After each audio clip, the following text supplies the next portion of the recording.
Kapag nanay ka nga mga mari, hindi ka talaga pwedeng manatili na lang sa loob ng bahay. Ang daming kailangang gawin para kumita. Kaya ito nga ang lola nyo, handa na nga na naman para pumunta sa trabaho. Lalo na ngayong panahon mga mari, pasukan na naman. Kailangan talaga yung mga nanay maghanda para sa mga estudyante. Kaya hindi pwedeng nakanganga lang tayo sa loob ng bahay. Kailangan nating kumayo. Kailangan na naman ng mga anak natin ng bagong bag, sapatos, notebook, lapis, papel, at ang dami pang ibang mga bayaran sa school mga mari. Pasensya na nga kayo at nabubulol talaga ako magsalita. Ewan ko ba, ngayong nagkakaedad na ako, napapansin ko talaga yan. Pansin nyo ba, kahit nagkakaedad na ako, sa edad kong ito mga mare, ako talaga yung nagdadrive ng aming motor. Nagtanong nga pala sa akin, saan na raw ba yung pinakamalayong inabot ng aking pagmumotor? Ang pinakamalayo kong biyahe mga mare ay mula dito hanggang Bicol. O hanggang Bicol. Tama po yun, yung inyong naririnig. Nagmotor po ako hanggang Bicol at ako talaga ang driver. Kwento ko nga sa inyo mga mare, yung biyahe namin, papunta kami ng Bicol. Syempre, angkas ko ang asawa ko. Dahil ayoko naman mag-angkas ng hindi din marunong mag-drive. Pero kahit marunong mag-drive ang asawa ko,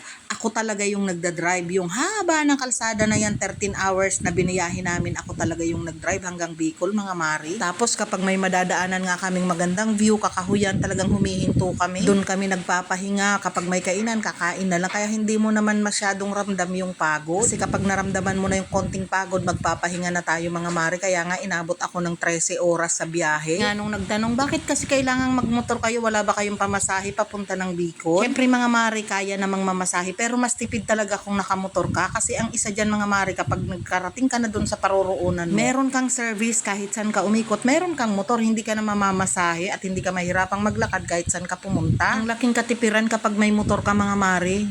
Yung 100 gasolina mo, malayo na yung nararating mo niyan. Kaya limitado pa yung pagod mo. Kaya ako mga mare, siguro mga 15 years na akong nagmumotor, ako talaga yung nagdadrive. Bali, pangatlo or pang-apat ko ng motor ito mga mare. Kahit nagkakaedad na ako, puti-puti na yung buhok ko, mas pipiliin ko talagang magmotor na lang kesa mag-commute. Kasi nga kapag traffic, nakakainip talaga. Parang hindi na nga ako sanay mag-commute talaga mga mare, mas gusto ko na lang magmotor. Pero aaminin ko sa inyo na talagang minsan lumalabo na yung aking mata. May time nga na parang ulap na lang yung nakikita ko, pero gigilid na lang ako niyan kapag nagkisap-kisap na yung mata ko niyan, manawawala naman din. Kailangan lang din talaga ng pahinga. Pahinga at iba yung pag-iingat nga mga mare. Kaya kahit nasa kalsada, nagdadasal talaga ako. Sabi ko, Lord, hawakan niya yung aking manibela at siya na nga ang bahala sa amin. Naalala ko nga nung first time kong makauwi ng Bicol mga mare, na nakamotor lang kaming mag-asawa. Pagdating namin sa bahay, galit na galit ang nanay ko. Imbis na alokin kami ng kape, puro mura ang inabot ko. Nagmumura nga siya sa galit mga mare dahil natatakot siya. Buti na nga lang daw at umabot pa kami doon. Paano daw kung nadisgrasya kami? At maya-maya mga mare, nakita ko yung nanay ko, yung galit niya, tawang-tawa siya sa akin. Kasi nga pala, yung mukha ko, puro uling na nga pala. Yung usok ba ng tambutso na ipon na pala sa mukha ko. Nga lang ang sakripisyo ng isang motorista mga mare, ako pa naman ayoko na babalot yung mukha ko, nahihirapan akong huminga. Kapag malayo ang biyahe ko, nakasalamin at helmet lang ako, yun na yun. Hira nga lang akong gumamit ng mask mga mare. Kaya sa mga motoristang kagaya ko, syempre, kailangan lang natin lagi tayong mag-iingat. Iisipin natin lagi yung ating pamilyang naiiwanan at uuwian. Huwag nating iisipin na makipag-unahan sa mga